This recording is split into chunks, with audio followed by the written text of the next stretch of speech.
July, so it's time for the Wednesday night story time.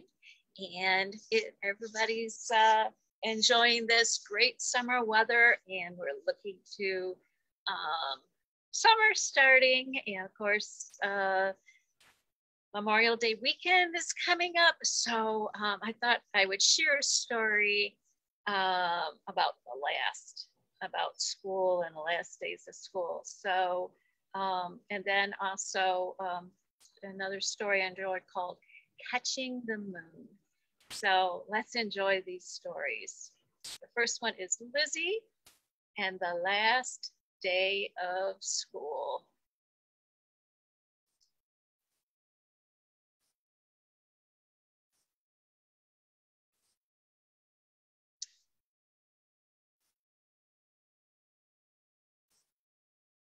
It's written by Trinka, Hakes, Noble.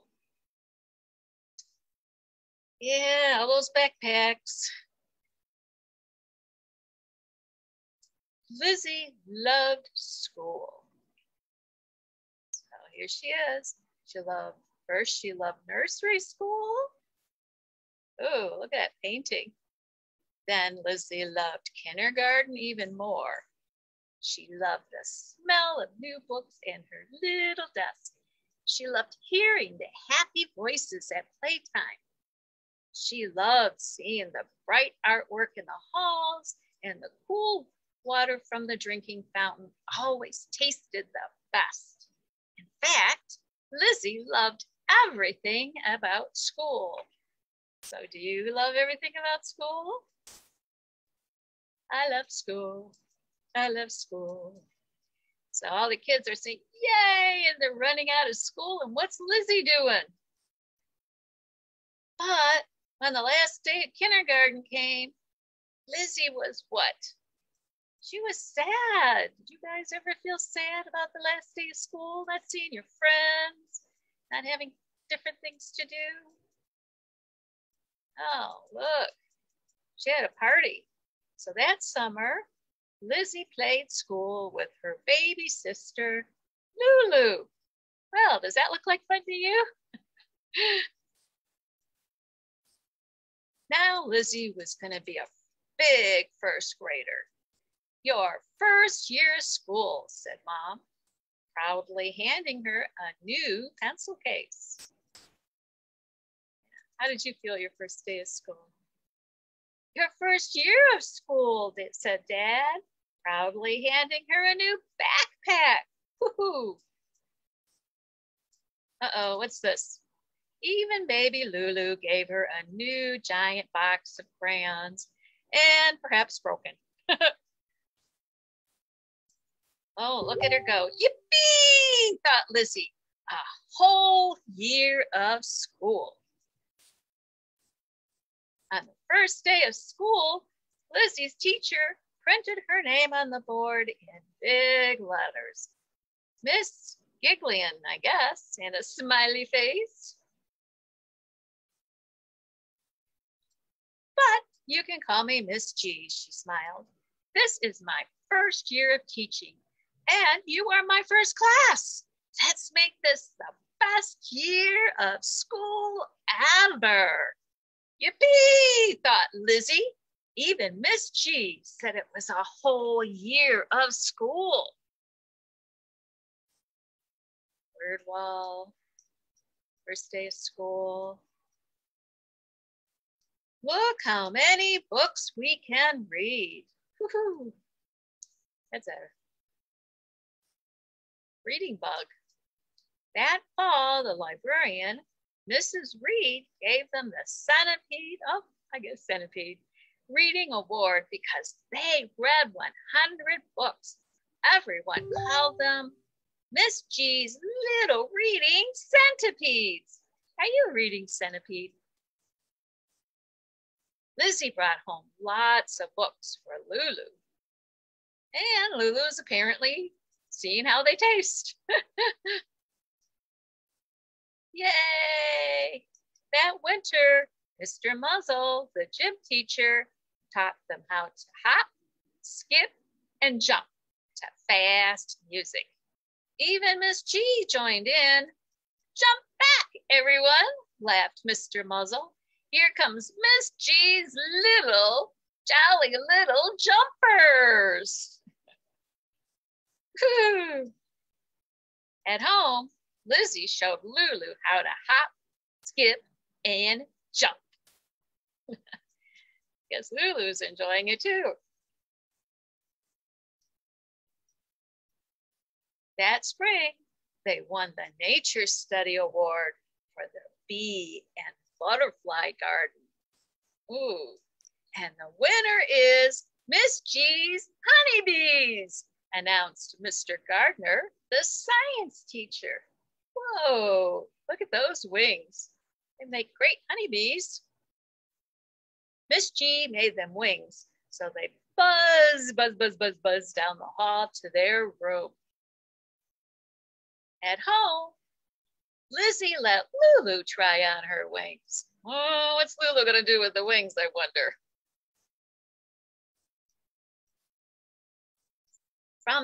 Even the cafeteria ladies thought Miss G's class was the best because her students ate their peas before their desserts. I wonder how that happened. Here comes Miss G's little green peas, they cooed. They do look like they have peas on their head, leaves. So Miss G made them all little green leaf hats to wear at lunchtime to remind them to eat their veggies first. Lizzie let Lulu wear her leaf hat at dinner. Oh, poor Lulu, she can't see her food. But one day they didn't go to the library because Mrs. Reed was taking inventory.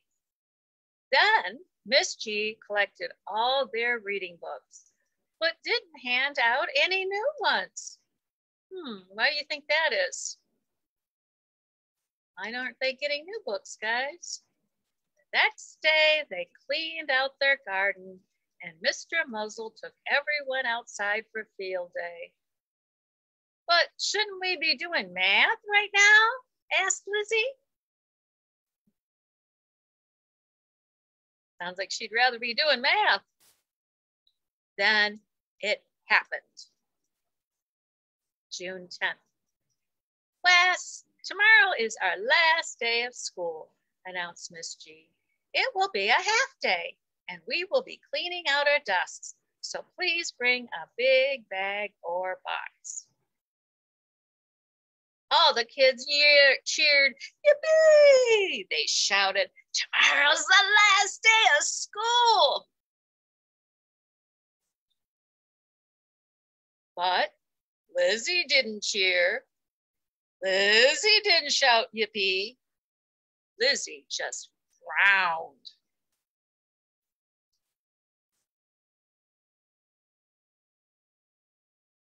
Yay, says everybody else, but not Lizzie. She got a mad face.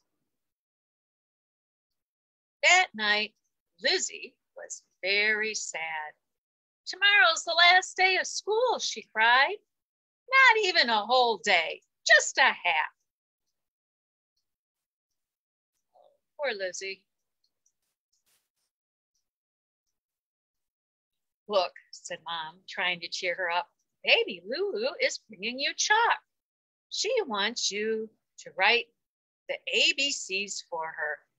But Lizzie was too sad to play school with baby Lulu. There's the chalk.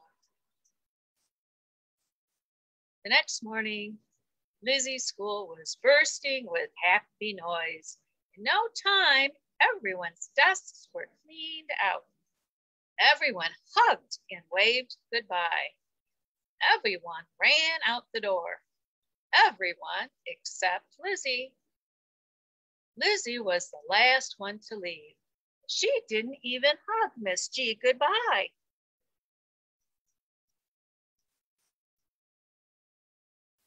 Halfway home, Lizzie stopped. This can't be the last day, she demanded. It was supposed to be a whole year of school.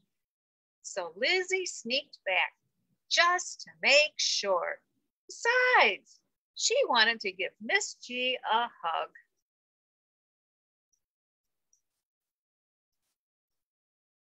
School papers littered the sidewalk and parking lot, but Mr. Broom, the janitor, was stretched out in a lounge chair, sipping lemonade. Mr. Broom, shouldn't you be sweeping up these papers? Lizzie asked. Hey, kids' school's out for summer. I'm taking the afternoon off.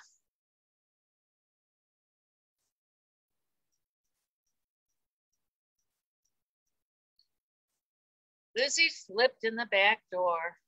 Loud music was booming from the teacher's lounge. Lizzie looked in. The teachers were partying.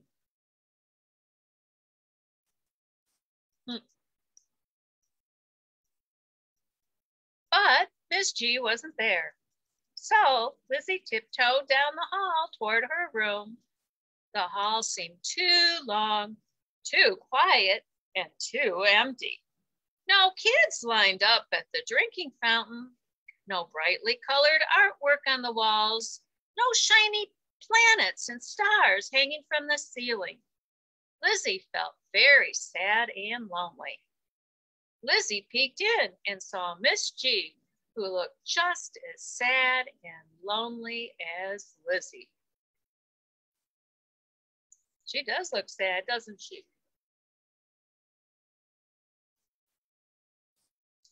Miss G, whispered Lizzie softly, I came back to give you a hug.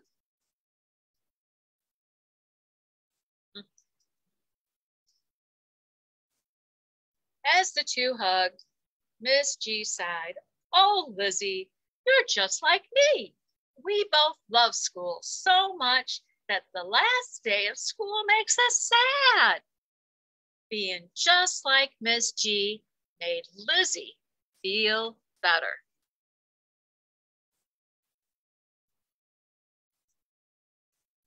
Just then, the school secretary came running in, waving an envelope. Miss G, you got a special delivery from the town parks department. Miss G opened the letter. Yippee, she exclaimed. I'm going to teach summer school in the town park. And Lizzie, you can come. No last day of school for me and you. Now it was Lizzie's turn to yell, yippee!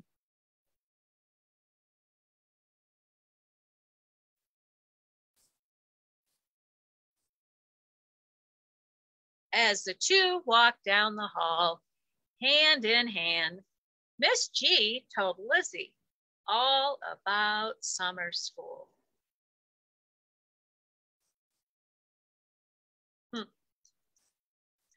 We'll make a kite and learn how to fly it, she said excitedly. Oh, there'll be swimming lessons twice a week. We'll take nature walks to study bugs and frogs and a trip to a farm to learn about tomatoes and watermelons. And of course, we'll have story time and snacks every day under the big shade tree. Wow. Summer school.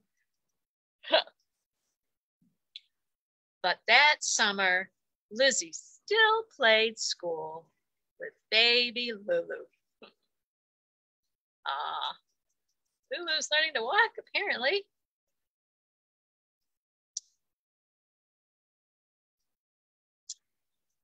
Yep, there they are at the park.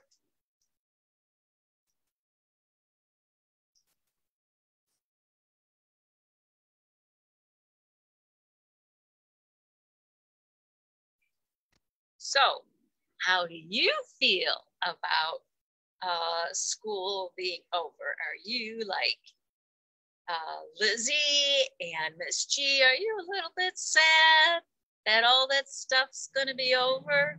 Do you love school and love books and love reading? Or are you like the other kids going, yippee, school's out, school's over? So, or are you going to be able to go to summer school? And so you'll have something to do over the summer. So what are you planning on doing over the summer? Leave me a comment on Facebook. Let me know what you plan on doing over the summer. And I have another story that I'm looking forward to. I kind of enjoyed this one. I thought it was fun.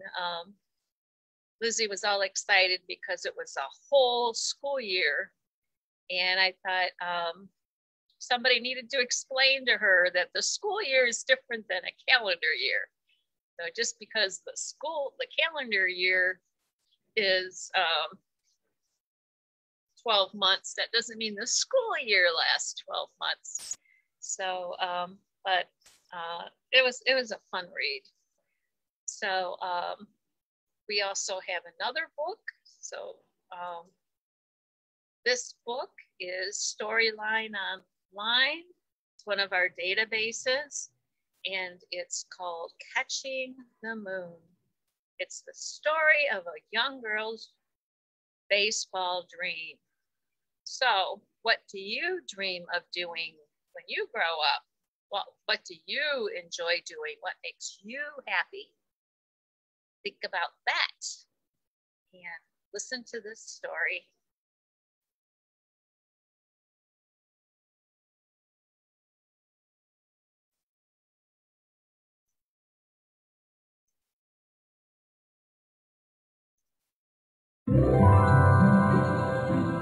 Welcome to the Storyline Online, brought to you by the SAG Foundation. I'm Kevin Costner, and this is Jillian Estelle. And we're going to read to you a book today, and it's called, you might want to show them the book. What's it called? It's called Catching the Moon by Crystal Hubbard, illustrated by Randy Duberg. And it's a story of a young girl's baseball dream. It's summer. There's spring, summer. Marcinia Lyle loved baseball. She loved the powdery taste of dust clouds as she slid through them. She loved the way the sun heated her hair as she crouched in the outfield waiting for fly balls. And she loved the sting in her palm as a baseball slammed into it right before tagging out a runner. If there was anything in the world better than baseball, Marcinia didn't know it. She dreamed of growing up to be a professional ball player so she could play ball all the time. Say.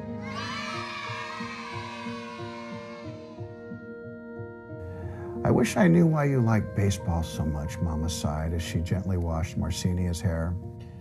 Marcinia shrugged. Mama often questioned Marcinia's interest in baseball, particularly when washing field dirt from her hair. It's just fun, Marcinia said, giving her mother the same response as she always did. Playing dolls is fun, Mama said. Marcinia blew a puff of lather from her palm. Not as much fun as baseball. After Marcinia crawled into bed, Papa appeared in the doorway. What did you learn in school today, he asked. Marcinia thought for a moment. Some history. Papa crossed his arms. And how did your team do in the game after school? Harold got a triple in his first at-bat, and Clarence tagged out 2 runners. Marcinia said eagerly. I struck out my first time at the bat, but then I caught a deep fly ball that would have scored the tying run for the other team if I'd missed it. We won 11-10. Marcinia's smile gleamed like the noonday sun as she shared the details of her victory. We won the game, Marcinia said once more. And you also ripped another dress, Papa said, dismayed. Then he kissed Marcinia's cheek and turned off the light, leaving her alone with the moonlight and shadows and her dreams of becoming a baseball player. The tiny house was still. Marcinia could almost hear her mother's needle and thread moving through the fabric as she sat at the kitchen table mending Marcinia's dress. After a while, Marcinia heard her papa's voice. I wish she would think about school as much as she thinks on baseball. She wants to be a ball player when she grows up, Mama said with a sad chuckle. I just want her to be happy. She'll be what every other girl in this neighborhood will be, Papa grumbled. A teacher, a nurse, or a maid, Mama said softly. I'm going to score 3 runs tomorrow. Marcinia promised the darkness as she clapped her hands over her ears. I'm going to hit a home run, too. The next day after school, Marcinia went to the playground. The other girls stayed on the hardtop to play hopscotch, jump rope, or jacks. The boys were huddled at the mound talking quietly. They cast excited glances at the man who was watching the field from the bleachers. "Do you know who he is?" Harold asked Marcinia as she joined the group. He tipped his head toward the man. "That there is Mr. Gabby Street. He's running a baseball day camp this summer." Marcinia knew about Gabby Street. He was the manager for the St. Louis Cardinals. He had led the Cardinals to the National League pennant in 1930, and the Cardinals had topped the next year by winning the 1931 World Series.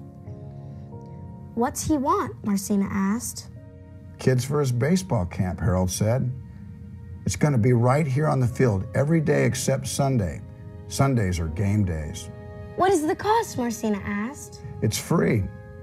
"It's free," said Clarence.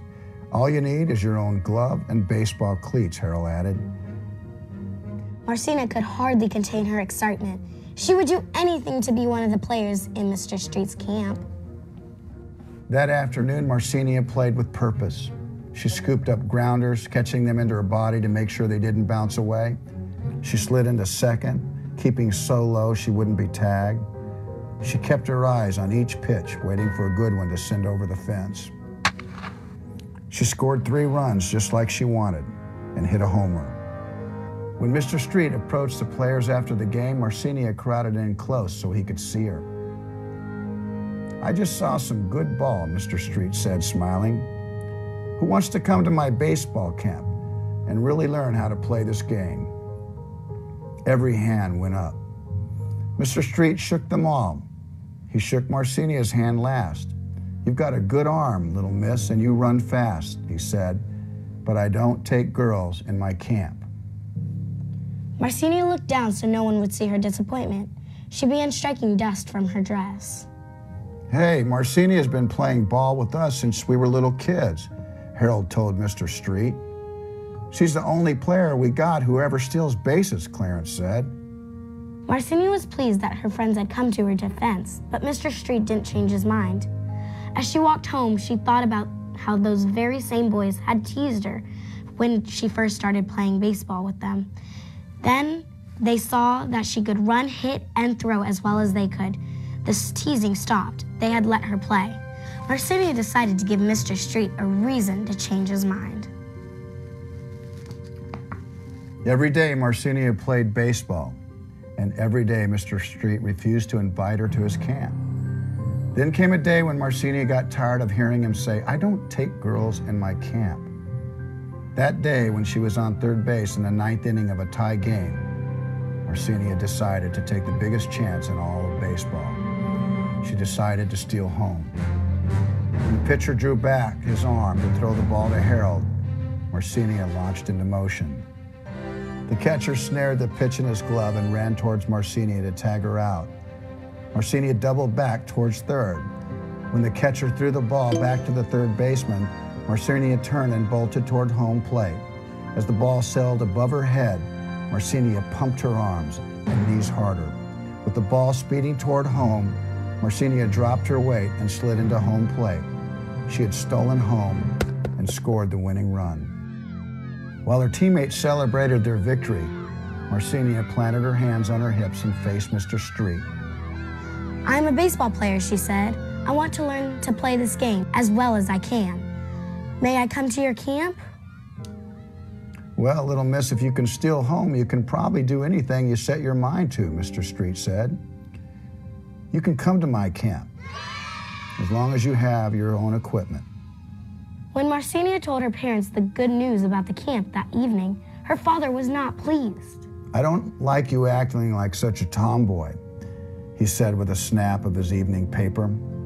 "Besides, you know we don't have money to spend "The on..." camp's free," Marcinia said excitedly. "Equipment isn't free," Papa said. "I have a glove," Marcinia said. "Harold gave me his old one." "You'll need cleats, and we don't have money for those," Papa added. "So unless you're prepared to get them yourself, I think you'll have to forget about that camp." With another snap of Papa's newspaper, Marcinia felt her dream move out of reach. Mr. Street was at the field the next time Marcinia played. Before the game, she mustered all her strength to keep from crying. "Mr. Street," she said, "I can't come to your camp. I don't have cleats, and my father says we can't afford them, but thank you for inviting me." Although she was sad, Marcinia played as well as she always had.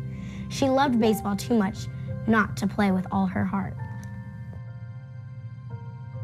Unable to sleep, Marcinia gazed through her window at the full moon glowing in the sky. It was so round and bright, like a brand new baseball. She reached to the floor and took up her baseball glove. She put it on and punched the pocket, as if the moon would drop into it like so many fly balls had before. Marcinia wondered sadly if Papa was right. Maybe girls didn't grow up to be ball players after all. But playing baseball was her dream, and Marcinia couldn't imagine doing anything else. The next day after school, Marcinia was the first one at the playing field. Mr. Street was already there, and he waved Marcinia over. "You're a good ball player, Marcinia," he said. "I want good ball players for my camp." He handed Marcinia a box, and he watched as she opened it. Her eyes widened as she pulled out a shoe with each hand. These weren't just any shoes, these were real baseball cleats. "Thank you, Mr. Street." Marcinia was so excited she could barely squeeze out the words. She hugged the shoe to her chest. They were even better than stealing home. "Don't you have a game to play?" Mr. Street said, nodding towards the field. "Yes, I do," Marcinia replied happily. Her fingers flew as she unbuckled her street shoes and laced on her new cleats. They fit perfectly. She ran in them, she jumped in them, she caught and slid in them, and she hit a home run in them. After the game, the boys rushed to Mr. Street, talking over one another about the game. Marcinia lingered at home plate. She stared at her feet, proud of the new scuffs and smudges on her shoes. They had been a little stiff at first, but now that she had played a good game of baseball in them, the cleats were exactly the way she wanted them to be. Mr. Street excused himself from the crowd of boys. "I look forward to seeing you in my camp," he said to Marcinia. She gave him a hopeful smile, but Marcinia knew she still had one more person to convince. Before she could officially accept Mr. Street's invitation, she ran home and waited anxiously for her father to return from work. As soon as her father arrived, Marcinia showed him her new cleats. "Now, Marcinia, where did you get those shoes?" Papa asked sternly. "Mr. Street gave them to me," Marcinia said. "He wants me to come to his baseball camp." Papa looked down at Marcinia's baseball cleats, which were already scuffed and dusted with field dirt. "You must be a pretty good ball player for an important man like Mr. Street to buy you those shoes," he admitted. Then he smiled. "You know I don't like charity, but I reckon we can't give those shoes back in this state. I'll have to thank Mr. Street for his generosity when I take you down to that baseball camp." Marcinia could hardly believe her ears. Papa had agreed. Her chest filled with joy, and she threw her arms around her father, hugging him hard. "You'll see how good I am," she cried. Marcinia felt as proud and happy as if she reached right up in the sky and caught the moon in her glove. She was on her way to becoming a real baseball player. She would make her dream come true. Good story. It's a great story. You know what's great about this story is it's also true. This little girl was real and grew up to be a professional baseball player. You know, dreams are important, and sometimes you can find dreams in books, and that's what makes this little story so special. You know, it's important to dream, and you can be a lot of things in your life. Not just a baseball player, but you could also be the person that wrote this book someday. You can be a doctor, you can be a lot of things. That's what I love about books. You know, they take us to a place, and we can read them in the car, we can read them in our room. You know, books can take you around the world and you never leave your house. When I think of a lot of the great things that have come to me in my life, a lot of them have come from books, just like this. I think if you start reading as young as you guys are, you're going to have a really great life.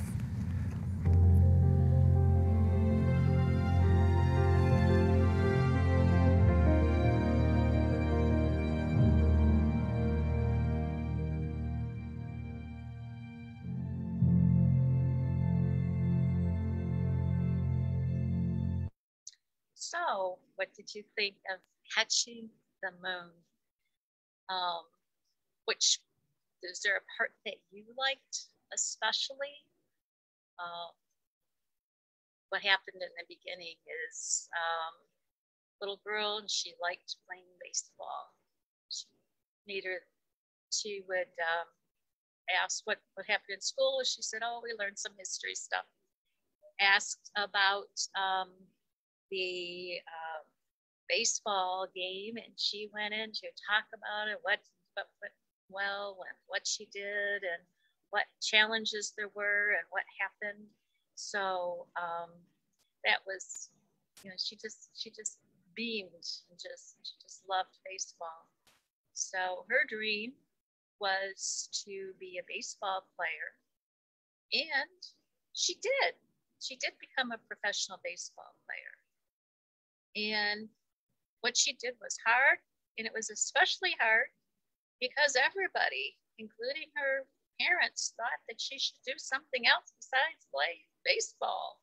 She should do something else. They said that she grew up, she'd be a nurse or a teacher or a maid when she grew up. And yet, despite everything, she did become a professional baseball player. The part I found particularly interesting is there were people, she didn't do it alone. Mr. Street bought her some cleats, and although he originally said, I don't accept girls in my baseball camp, but she did. She played so well that he ended up buying her cleats. And then her dad, mom really weren't really particularly encouraging her dream, but when she had that dream and she got the cleats, they said, well, her dad said, well, he would talk to Mr. Street after he took her to the game. So he supported her efforts. She didn't do it alone. She couldn't have done it without the help of Mr. Street helping her get cleats, or her parents supporting her and helping take her to the games. She didn't do it alone, but she did do important parts of it. She had that dream. She just loved it. It was something that made her happy. And what made her happy was different than what made Lizzie happy. What made Lizzie happy was going to school. It was just the opposite.